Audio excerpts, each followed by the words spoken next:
Assalamualaikum warahmatullahi wabarakatuh. Selamat pagi Bapak Ibu, semoga tetap dalam keadaan sehat, tidak kurang suatu apapun. Mari kita jadikan hari libur ini, hari Minggu ini menjadi hari yang produktif dengan tetap belajar konsisten untuk mempersiapkan SKTT moderasi beragama. Semoga tujuan kita semuanya bisa tercapai dan menjadi ASN B3K Kemenak. Amin ya rabbal alamin. Langsung saja kita menuju ke soal yang pertama. Akhir-akhir ini terdapat kelompok yang mengklaim nenek moyangnya lah yang menjahit bendera merah putih pertama kali. Ya, berbeda dengan sejarah bangsa yang sudah kita pelajari sejak dulu. Hal itu disampaikan kepada para pengikutnya. Ya, soalnya sebagai seorang pemimpin yang moderat, bagaimanakah sikap Anda seharusnya?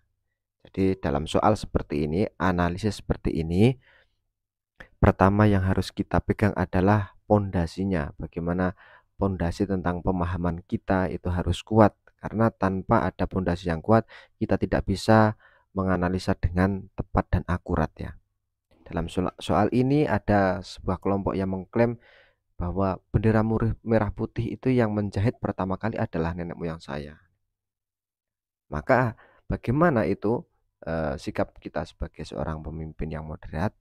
Apakah A langsung menindak tegas dan membubarkan kelompok tersebut, atau B melaporkan kepada pihak yang berwajib dan membubarkannya, atau C mengawasi serta tetap waspada terhadap ajarannya dan melaporkan kepada pihak yang berwajib, ataukah D membiarkannya karena merupakan hak setiap orang ya. Kita lihat dulu dari pilihan jawaban ini hampir mirip-mirip, namun jawaban yang paling tepat adalah C. Mengawasi serta tetap waspada terhadap ajarannya dan melaporkan kepada pihak yang berwajib. Kita lihat pilihannya. Kenapa tidak langsung menindak tegas dan membubarkan kelompok tersebut? Nah, kita lihat dulu dari soal ini bahwa gerakannya itu adalah masih mengklaim sesuatu sejarah ya, sejarah tentang peran dari seseorang yang menjahit bendera merah putih itu dianggap atau diakui yang berperan adalah keluarganya ya. Ini masih mengakui bahwa Pancasila, NKRI, Bhinneka Tunggal Ika, Undang-Undang Dasar itu sebagai pilar negara ya, masih mengakui. Namun beliau ini ingin merubah sejarahnya tentang peran seseorang ya. Dan namun dalam konteks soal ini kalau dilihat sekilas itu masih mengakui pilar negara 4 tersebut ya. Maka di sini kita harus tetap masih membiarkan, artinya tetap waspada dan kita melaporkan kepada pihak yang berwajib agar kita itu juga tidak terjadi kesalahan, bahwa ketika mengetahui seperti itu kita juga mengidentifikasi gerak-geriknya bagaimana, namun tetap melaporkan agar pihak yang berwenang, pihak yang berwajib itu juga mengetahui dan melakukan tindakan seperti mengawasi dan lain-lain ya.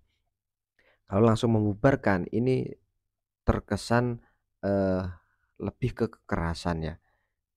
Beda lagi nanti kalau eh, kelompok tersebut sudah mengklaim bahwa Pancasila itu adalah eh, ideologi yang salah, kafir dan lain-lain. Nah, itu berarti sudah lebih mengarah kepada perubahan atau penggantian dari ideologi negara yang sudah dibangun para pendahulu kita, para pahlawan kita akan diganti dengan ideologi mereka lah. Itu sudah merusak NKRI ya.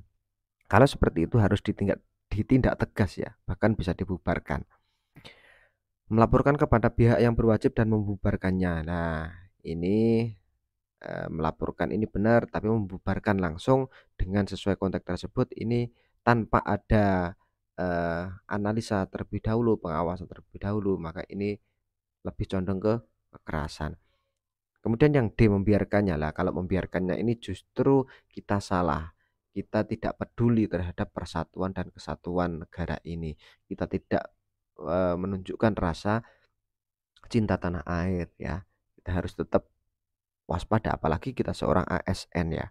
Seorang ASN harus mengetahui, oh ini tindakan yang kurang benar, maka kita harus mengawasi dan kita harus melaporkan kepada pihak yang berwajib. Nah, kalau bisa kita datangi, kita ajak dialog untuk meluruskan pandangannya, ya kita datangi. Namun kalau semakin lama kok ideologi mereka itu semakin ingin memecah belah ya, lebih menonjolkan eh, ideologi mereka daripada ideologi negara yang sudah ada, kemudian ingin merubah, akhirnya nanti akan terjadi terorisme dan lain-lain, itu harus ditindak tegas. Oke, bisa difahami ya ini.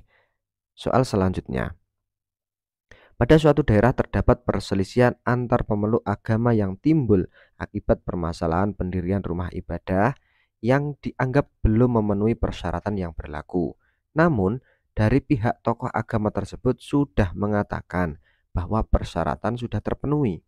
Nah, bagaimana sikap Anda sebagai ASN yang moderat? Jadi ada perselisihan terkait eh, pendirian rumah ibadah. Satu beranggapan bahwa persyaratannya belum terpenuhi, namun pihak terkait ini sudah mengatakan persyaratannya sudah terpenuhi. Lah, ini terjadi perselisihan. Maka sebagai sikap ASN yang moderat itu gimana ya? Sikap sebagai seorang ASN yang moderat itu seharusnya bagaimana ketika melihat perselisihan seperti ini?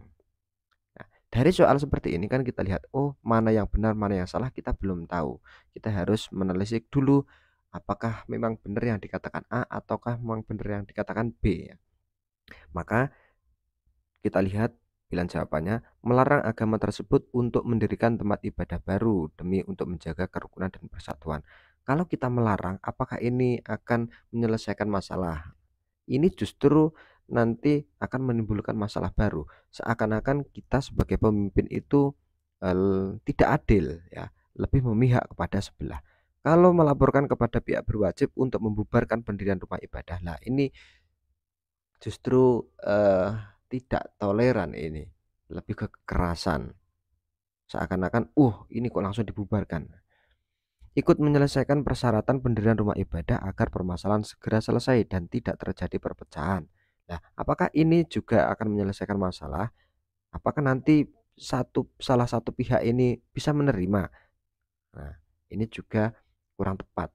Maka jawaban yang tepat adalah D pastinya. Bekerja sama dengan berbagai pihak yang berwenang dalam hal pendirian rumah ibadah serta memfasilitasi untuk mengadakan dialog bersama. Sekali lagi, ketika terjadi perselisihan seperti ini, kita bisa melihat apakah itu bisa diselesaikan dengan dialog dan bekerja sama dengan berbagai pihak yang berwenang. Misalkan karena pendirian rumah ibadah itu harus bekerja sama atau harus melalui prosedur yang sudah diatur dalam PBM nomor 9 tahun dan 8 tahun 2006, yaitu antara FKUB ya, antara tokoh-tokoh agama, kemudian persetujuan dari warga sekitar minimal 90 dan pengikutnya, kemudian nanti persetujuan dari bupati. Nah, itu harus dilihat dan diajak kerjasama, diajak duduk bersama ya untuk dialog bagaimana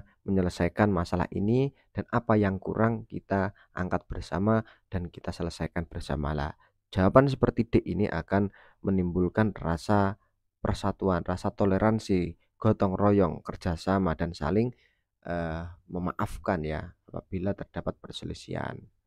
Ini dapat merekatkan persatuan antar umat beragama. Oke. Soal selanjutnya. Nah, ini soal PR kemarin. Manusia sama dalam hak dan kewajiban tanpa ada perbedaan kebangsaan, aliran, kelompok, keturunan, harta, dan lainnya. Ini disebut dengan tasamuh, musawah, tawasud, atau adil. Ya, ini selamat bagi yang sudah menjawab benar. Jawabannya adalah musawah. Lah, musawah. Tawasud itu apa? Tawasud itu moderat. Kita ingat tawasud itu adalah wasit itu, wasit. Wasit itu berada di tengah, harus moderat. Kemudian musawah, musawah itu kesetaraan. Seperti dalam soal ini, tasamuh itu toleransi. Oke, ini harus kita hafalkan benar ini. Pasti keluar kata-kata ini dalam soal nanti pasti. Karena ini berkaitan dengan moderasi beragama. Oke, soal selanjutnya. Harir adalah seorang warga yang sangat mencintai negaranya. Dia lebih memilih menggunakan produk dalam negeri daripada produk luar negeri. Dia beranggapan jika produk lokal laku, maka kesejahteraan bangsa Indonesia akan meningkat. Hal tersebut sesuai dengan pengamalan sila. Nah, soal seperti ini harus sesuai dengan kisi-kisi pengamalan Butir Pancasila yang sudah saya bahas di video sebelumnya. Kita harus paham dan poin-poinnya apa saja, maka dalam menjawab soal seperti ini nanti akan mudah ya. Jawaban apa? A, B, C, D atau E? Silahkan ditulis di kolom komentar. Sekali lagi, tetap semangat, terima kasih, dan mohon maaf apabila banyak kekurangan dalam penyampaian saya. Semoga tujuan kita bisa tercapai. Jangan lupa subscribe, like, dan share. Dukung channel ini karena subscribe itu termasuk dalam dukungan yang bernilai sedekah ya, agar channel ini terus berkembang. Sukses untuk kita semua. Assalamualaikum warahmatullahi wabarakatuh.